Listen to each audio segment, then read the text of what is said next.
भगवान बुद्धले दुःखको व्याख्या गर्दा के भन्नुभएको थियो भने सारा दुःखको कारण तृष्णा हो।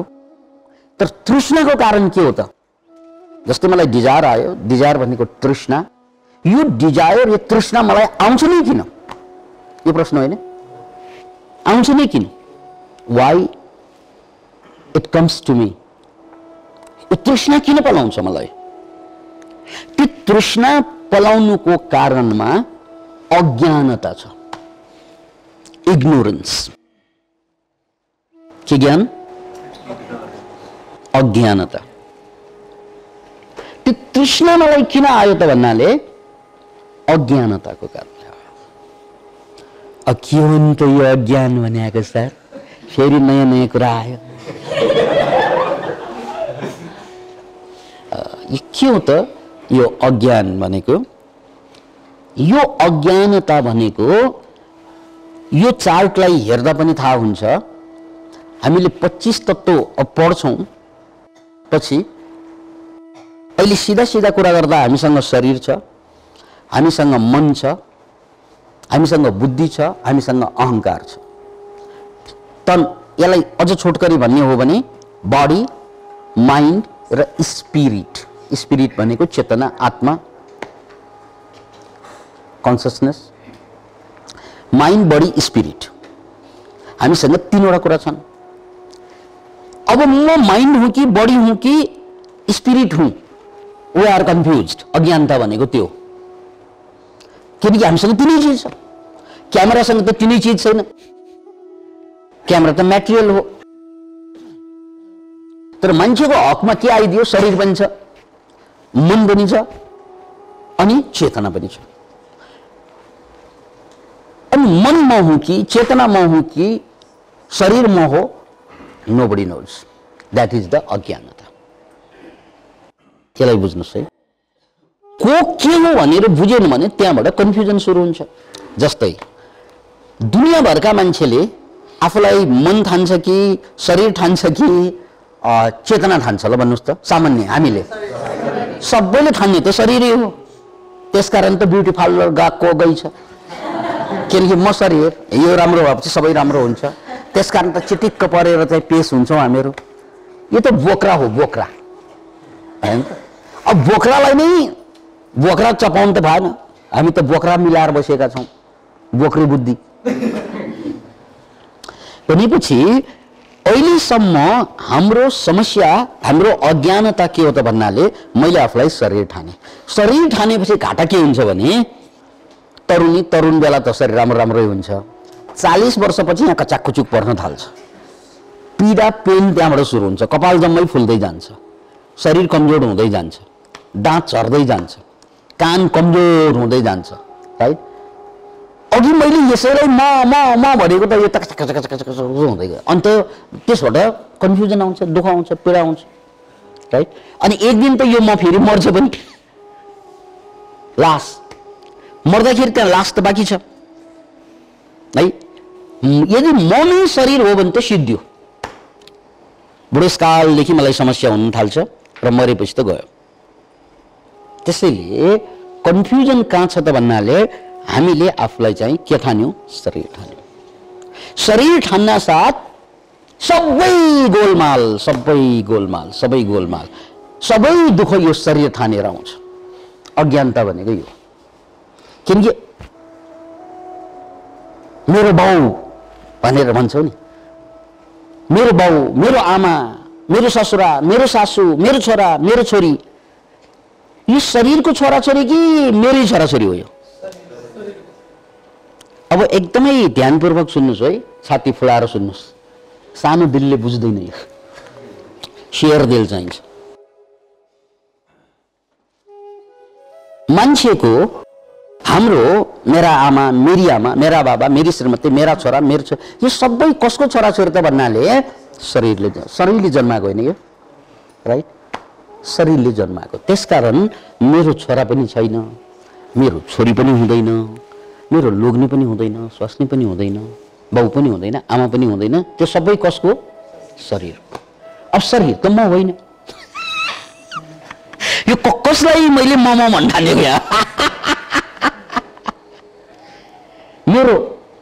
भन्ने शरीर होइन, किनकि एक दिन यो मर्छ। म भन्ने अब शरीर भन्दा पछाडि के छ? मन। यसलाई एउटै शब्दमा माइन्ड भनौँ, माइन्ड छ। माइन्ड पनि क्षण क्षणमा परिवर्तित हुन्छ। रिसाउँदाखेरि एउटा माइन्ड हुन्छ, खुसी हुँदा अर्को माइन्ड हुन्छ, बच्चा बेला एउटा माइन्ड हुन्छ, तरुणी भएपछि अर्को हुन्छ, बुढा भएपछि माइन्ड त चेन्ज हुन्छ। एक सेकेन्डमै पनि माइन्ड चेन्ज भइरहेको हुन्छ हो। त्यसकारण त्यो चेन्ज हुने माइन्ड पनि म होइन। म भनेको चेन्ज नहुने यो तीनवटा तत्त्वमा त्यो त चेतना मात्रै हो, कन्सियसनेस मात्रै हो। किन हो भने जब आमाको गर्भबाट म निस्केँ, इभन आमाको गर्भमा छँदा पनि गर्भभित्र मेरो शरीर थियो, त्यो बेला मेरो चेतना थियो कि थिएन? त्यहाँ थियो, थिएन? थियो, चेतना थियो, राइट? मेरो कन्सियसनेस। तर मेरो शरीर के थियो? भ्रूणको रूपमा थियो। अनि अलिक ठुलो भयो, बच्चा भयो। त्यो बच्चा च्याँ च्याँ रुँदै संसारमा आयो। अनि त्यसपछि त्यो बच्चा भयो, बामे सर्ने भयो, त्यहाँ अर्कै शरीर आयो। त्यसपछि किशोर भयो, अर्कै शरीर आयो हो। अनि त्यसपछि तरुणी भयो, अर्कै शरीर आयो। फेरि अधवैश्यमा अर्कै शरीर आयो। बुढेसकालमा अर्कै आउँछ। एकचोटि चाहिँ त्यो घरमा एल्बम पल्टाएर हेर्नुहोस् त कतिजना आउनु भयो तपाईँहरू। हरेक फोटो फरक छ, साइज फरक छ, रूप रङ्ग ढङ्ग सबै फरक छ। अरे यार त्यहाँ त दर्जन आइसक्यो म। हेर्नुहोस् है, शरीर त वी चेन्ज हुँदैछ, छ छैन? छ। तर मेरो चेतना त्यो गर्भदेखि लिएर यो अवस्थासम्म पनि चेतना त एकनाश छ नि, छैन र? मन पो बदलियो, तन बदलियो, मन बदलियो, नबदलिएको को चेतना, कन्सियसनेस।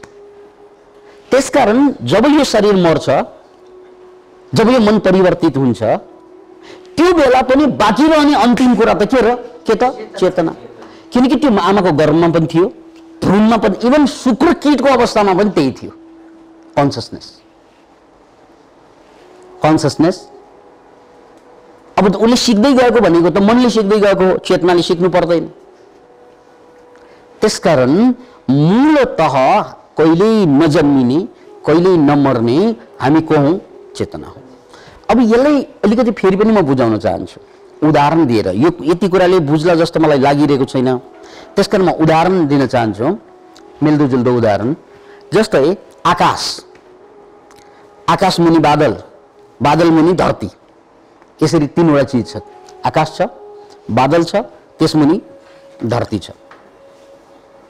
यो धरती भनेको भौतिक हो, धरती भनेको माटो हो, त्यो माटो भनेको यो शरीर हो। त्यसकारण यो शरीर र धरतीमा केही फरक छ? किनकि दुवै माटो हो, हैन? यो त मासु हो नि, कसरी माटो?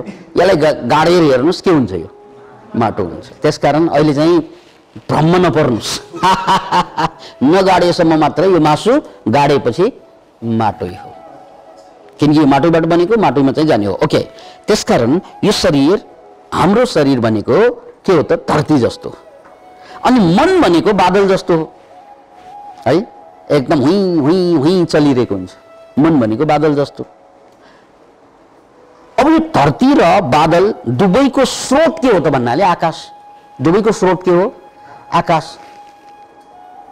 अब आकाश भनेको त्यसको सुरु हुन्छ, यहाँबाट सुरु भयो, यहाँबाट अन्त्य हुन्छ। कसैको जवाफ छ भने भन्नुहोस् है। आकाश भनेको सुरु हुन्छ, अन्त्य हुन्छ। आकाश जन्मिन्छ, आकाश मर्छ।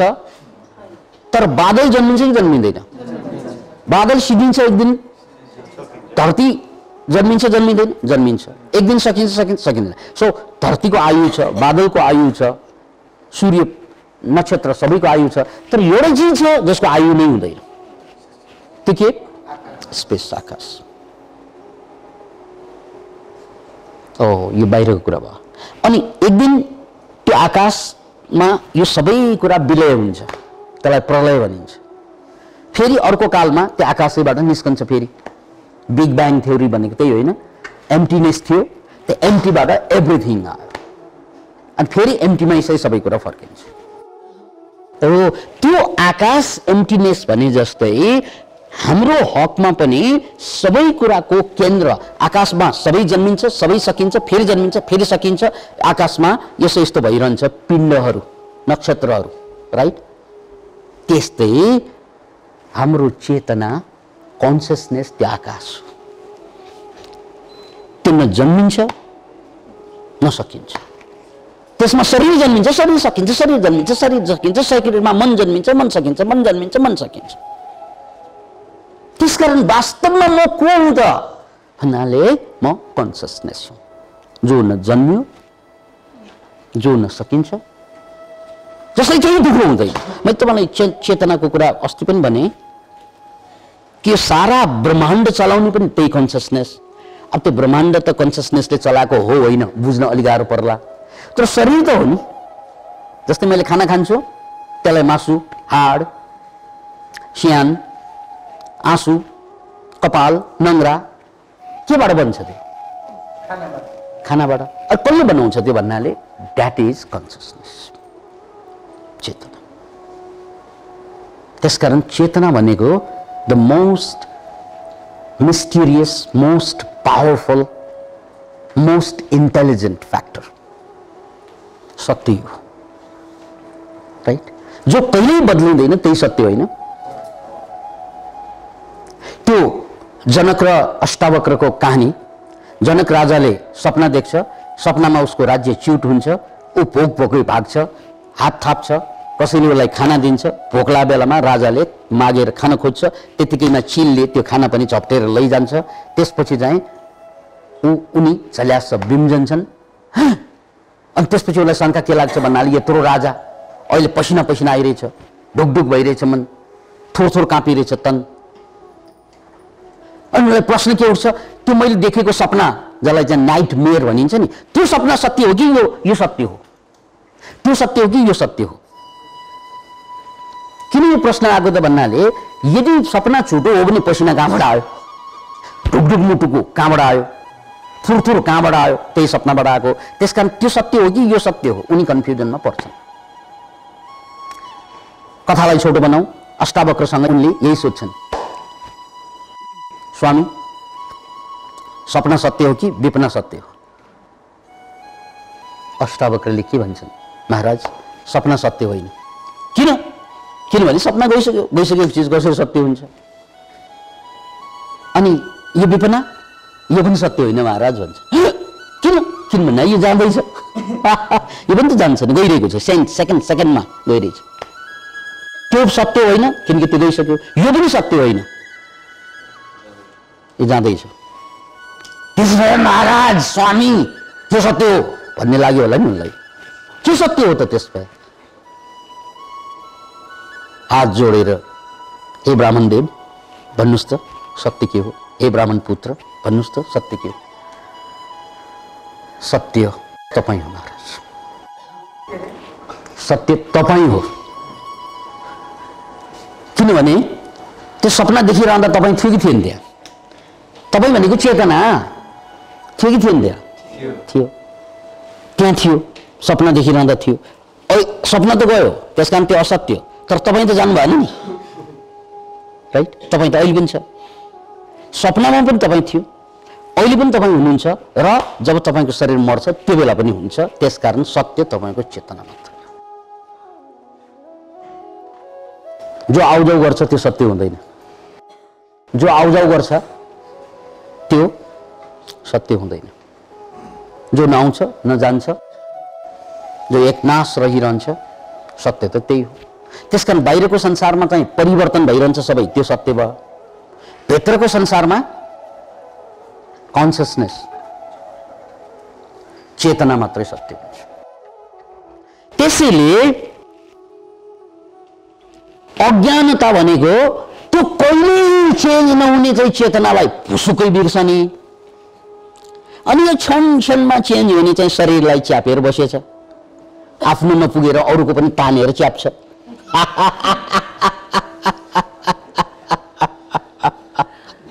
राइट? अनि आफ्नो दुःख त छँदैछ, उसको दुःख पनि आफ्नो भयो। यसले सासू बनाउँछ, ससुरा बनाउँछ, छोरा छोरी नाति, सारा सम्पूर्ण ग्यामुट भनिन्छ नि यो ग्रुपको सबैको दुःख अब मेरो दुःख भयो, त्यसपछि मान्छेकोमा दुःख बाहेक केही रहन्छ अब, राइट? त्यसैले यो तृष्णा कहाँबाट जन्मियो त भन्नाले अज्ञानता। अज्ञानता के त भन्नाले अज्ञानता के त म शरीर होइन भनेर नबुझ्नु अज्ञानता। म मन पनि होइन, विचार पनि होइन, किनकि मन र विचार पनि परिवर्तन हुन्छ।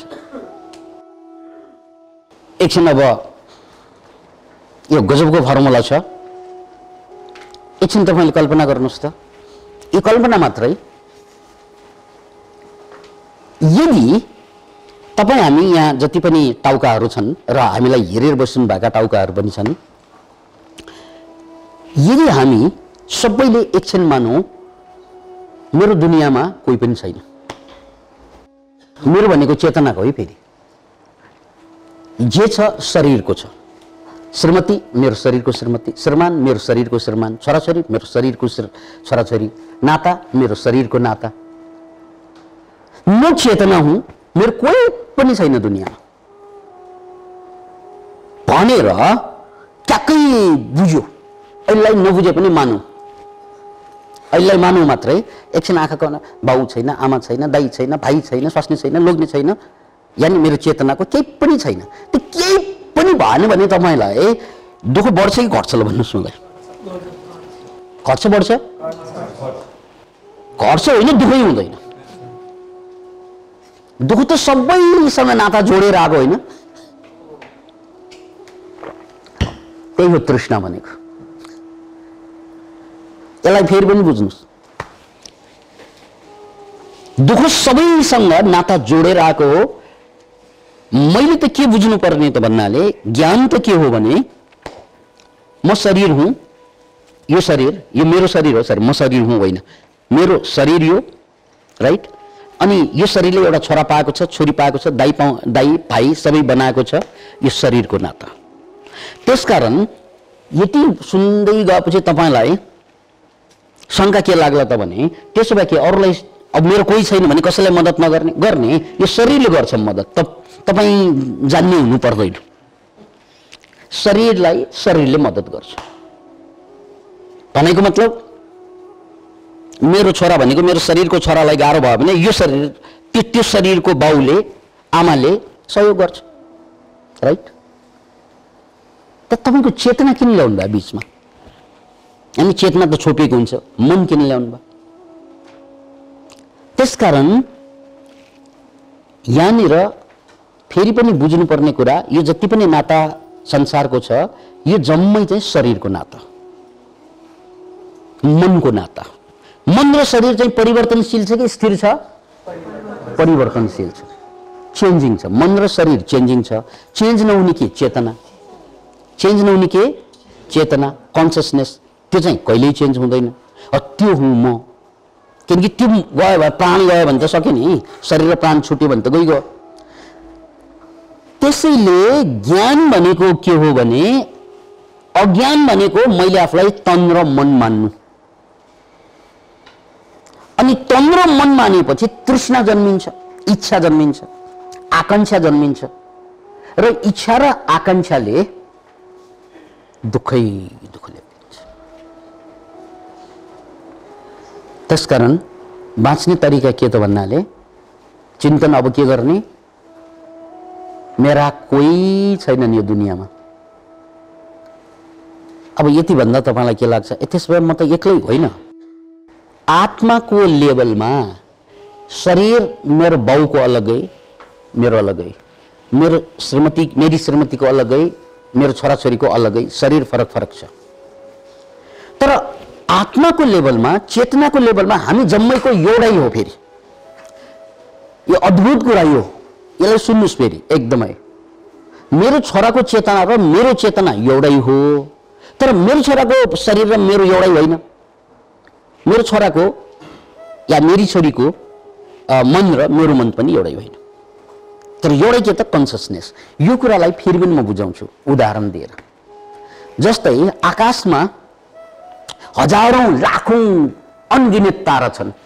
त्यो राति चाहिँ यसो हेऱ्यो भने झलालालाला तारा देखिन्छ। एउटा एउटा तारा सूर्यभन्दा ठुला ठुला ताराहरू छन् आकाशमा, हो?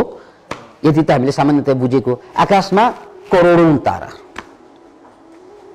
करोडौं ताराहरूका करोडौं आकाश छन् कि एउटै आकाश छन् भन्नुस् मलाई? आकाश कतिवटा हुन्छ? एउटा हुन्छ। तर तारा नक्षत्र फेरि धेरै छन्। अनि फेरि ग्रहको क्वालिटी पनि फरक छ। चन्द्रमाको क्वालिटी अलगै छ, मंगल ग्रहको क्वालिटी अलगै छ। उनीहरूको माइन्ड भनौँ न त्यसलाई। सूर्य त झनै अलग छ, तन अलग छ, मन अलग छ, तर सबैको साझा के छ? आकाश छ। आकाश, एउटै आकाश छ। त्यस्तै हामी जम्मैको तन अलग छ, मन अलग छ, तर कन्सियसनेस वी आर वान। त्यसकारण जब म आफूलाई चेतना भनेर मैले बुझ्छु, चेतनामा फर्कन्छु, अघिको कुरा सुन्दा तपाईलाई तितो तितो लाग्छ, किनकि मेरो कोही छैन रे दुनियाँमा, आमा पनि छैन रे, बाउ पनि छैन रे, दाइ पनि छैन रे, भाइ पनि छैन रे, यो सबै शरीरको रे, मेरो कोही छैन भनेपछि तपाईँ एक्लो जस्तो महसुस गर्नु होला अघिको कुरा सुन्दा। त्यो त शरीरको कुरा गरेँ मैले। तर चेतनाको कुरा गर्दा हामी जम्मै एउटै हौं भनेपछि अब शक्ति घट्छ कि बढ्छ? अब बढ्छ। हेर्नुहोस् है, शक्ति भनेको जोडिनुमा आउँछ, तोडिनुमा चाहिँ जान्छ। रावण मर्दै थियो, लक्ष्मणलाई उपदेश लिनको लागि रामले पठाए। त्यहाँ उपदेशमा एउटा त शुभस्य शीघ्रम भन्ने उपदेश, त्यसको बारेमा मैले धेरै भने। जे गर्नुपर्ने हो त्यो अहिले गर, मर्ने बेलामा केही पनि गर्न सक्दैन। त्यसकारण जे गर्नुपर्छ अहिले गर, यो उपदेश त छ नै। तर त्यहाँ रावणको एउटा डायलग छ, जुन डायलग चाहिँ विश्वका बडे बडे महान मान्छेहरूलाई चाहिँ हल्लाइदिएको डायलग छ। त्यो रावणले मर्दै के भने त भन्नाले, राम उमेरमा म तिमीभन्दा जेठो हुँ। रावण त जेठो थियो, बुढो बुढी नै भइसकेको थियो। राम उमेरमा म तिमीभन्दा धेरै जेठो। धन सम्पत्तिको कुरा गर्ने हो भने मेरो त सुनको लङ्का, रामको सुनको थियो अयोध्या? थियो? थिएन। को धनी भयो? रावण। धनको कुरा गर्ने हो भने तिमीभन्दा म कति धनी मेरो त सुनको लङ्का छ। बुद्धिको बलको कुरा गर्ने हो भने म त्रिलोक विजयी। रावण त्रिलोक विजयी होइन, त्रिलोकलाई जितेर बसेको। त्यसकारण बलमा म तिमीभन्दा धेरै सर्वश्रेष्ठ छु। उमेरमा श्रेष्ठ, धनमा श्रेष्ठ, बलमा श्रेष्ठ, सबैमा श्रेष्ठ छु म। तपस्याको कुरा गर्ने हो भने राम तिमीले के तपस्या गर्यौ? मैले त शङ्करको चाहिँ तपस्या गर्दा हरेक पल्ट एक एकवटा टाउको आहुति दिएर तपस्या गरेको। तिमीले के गर्यौ? सबैमा म सर्वश्रेष्ठ, तैपनि तिमीले मलाई जित्यौ। हेर्नुहोस् है, सबैमा सर्वश्रेष्ठ तिमीभन्दा म, सबैमा श्रेष्ठ तिमीभन्दा म, तिमीभन्दा म, तैपनि तिमीले मलाई हरायौ। किन थाहा छ राम? तैपनि तिमीले मलाई हरायौ किनभने तिम्रो साथमा तिम्रो भाइ सँगसँगै छ, तर मेरो साथमा विभीषण, उनले मलाई धोखा दिन्छ। यदि विभीषणले मलाई धोखा दिएको भए तिमीले मलाई मार्न सक्थ्यौ राम? सक्छ? त्यहाँ रामायण अलिकति पनि जान्ने मान्छेलाई थाहा छ, यदि विभीषणले गद्दारी नगरेको भए रामले रावणलाई जित्ने सम्भव थिएन। त्यो त भेद खोल्ने काम कसले गर्यो? विभीषणले। हेर राम, सबै किसिमबाट म सर्वश्रेष्ठ भएर पनि म हार्नु पर्यो, किनकि मैले मेरो भाइलाई सम्हाल्न सकिनँ र तिमीले जित्यौ किनकि तिमीले तिम्रो भाइलाई सम्हालिराख्न सक्यौ।